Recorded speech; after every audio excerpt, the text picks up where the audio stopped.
கிறிஸ்துவுக்குள் மிகவும் அன்பானவர்களே, தினமொரு தூதன் வழியாக உங்களை சந்திப்பதில் பெருமகிழ்ச்சி. இந்த நாளிலே ஆதியாகமம் 50வது அதிகாரம் 20வது வசனம்.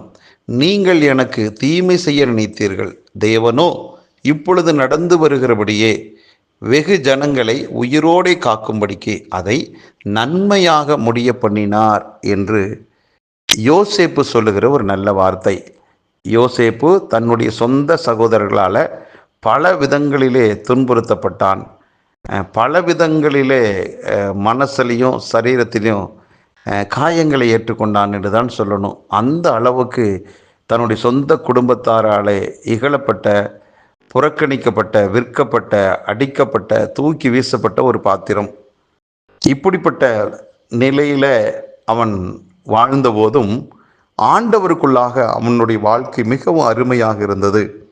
கர்த்தர் எவ்வளவுக்கு எவ்வளோ மனுஷங்க அவனை ஒதுக்குனாங்களோ, கர்த்தர் அவனை அவ்வளவுக்கு அவ்வளோ அன்பு கூர்ந்து அவனோடு நெருக்கமாக தேவன் இருந்தார்.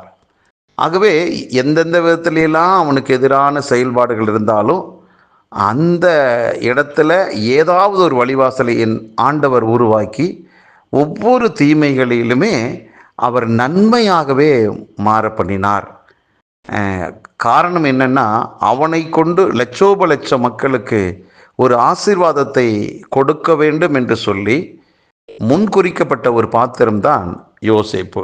ஆகவேதான் சொந்த குடும்பமும் மற்றவர்களும் அவனுக்கு விரோதமாக எழும்பின போதெல்லாம் அவனுக்கு அனுகூலமான, சாதகமான ஒரு நல்ல வாசலை தேவன் உண்டு பண்ணி வைத்து ஒவ்வொரு விஷயத்திலுமே அவனை தூக்கி தூக்கியே நிறுத்தினார்.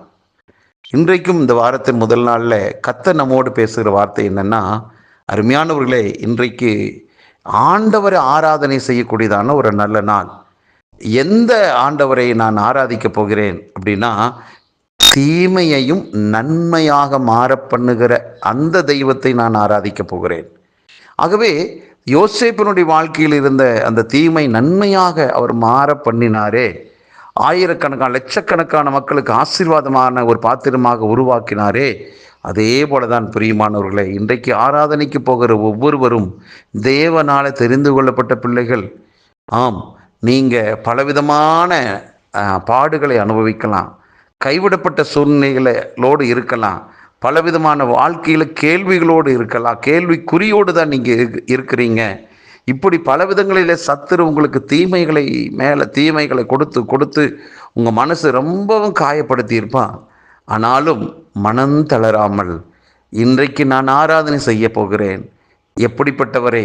என் வாழ்க்கையில் இருக்கிற அத்தனை தீமைகளையும் நன்மையாக மாற பண்ணுகிற அந்த ஆண்டவரை நோக்கி நான் போகிறேன். அவரே என் வாழ்க்கையில் இருக்கக்கூடிய எல்லா எதிரான சூழ்நிலைகளையும் மாற்றி அமைக்கக்கூடியவர் என்ற விசுவாசத்தோடு நீங்கள் போங்களேன்.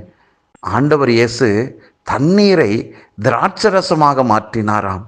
அருமையானவர்களே, ஏன் உங்கள் வாழ்க்கையில் இருக்கிற அந்த தண்ணீரை போல இருக்கக்கூடிய சூழ்நிலைகளை திராட்சரசமாக, சுவை மிகுந்த பானமாக மாற்ற முடியாதா?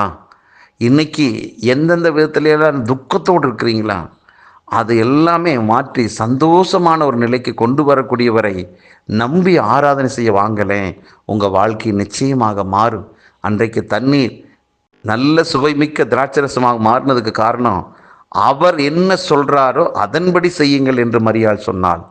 ஆம், அவருடைய வார்த்தை என்ன செய்யுமா? தண்ணீரை ரசமாக மாற்றுமா? அதே போல தான் இன்றைக்கும் கர்த்தருடைய வார்த்தை, நீங்கள் செல்லக்கூடிய ஆலயத்தில் ஆண்டவருடைய வார்த்தை வெளிப்படும். அந்த வார்த்தை உங்கள் வாழ்க்கையை மாற்றும். ஆம், உங்கள் துக்கத்தை சந்தோஷமாக மாற்றும். உங்கள் ஏமாற்றத்துக்கு, வெட்கத்துக்கு பல விதமான விதங்களில் உயர்வு வரும். ஆகவே நீங்கள் நன்மைகளை சுதந்திரிப்பீங்க. சோர்ந்து போகாமல் இந்த வாரத்தின் முதல் நாளில் ஆண்டவருக்கென்று ஒப்பு கொடுத்து அவர் ஒருவருக்கே ஆராதனை செய்ய புறப்படுங்கள். நீங்கள் வெற்றி அடைவீர்கள். உங்களுக்காக நான் ஜெபிக்கிறேன். நல்ல பிதாவே, இந்த வாரத்தின் முதல் நாள் ஆராதனைக்கு செல்லக்கூடிய ஒவ்வொரு பிள்ளைகளையும் வாழ்த்தி ஆசீர்வதிக்கிறேன். அவங்க வாழ்க்கையில் பெரிய மாற்றங்கள், அற்புதங்கள் நடக்கட்டும். நீர் நல்லவர் என்பதை இந்த நாளில் ருசிக்கட்டும். ஒவ்வொருவரை வாழ்த்துகிறேன், ஆசீர்வதிக்கிறேன். இந்த நாளும் அவங்களுக்கு ஒரு மனமகிழ்ச்சி நாளாக இருக்கட்டும். இயேசு கிறிஸ்துவின் நாமத்தில் ஜெபிக்கிற நல்ல பிதாவே, ஆமென்.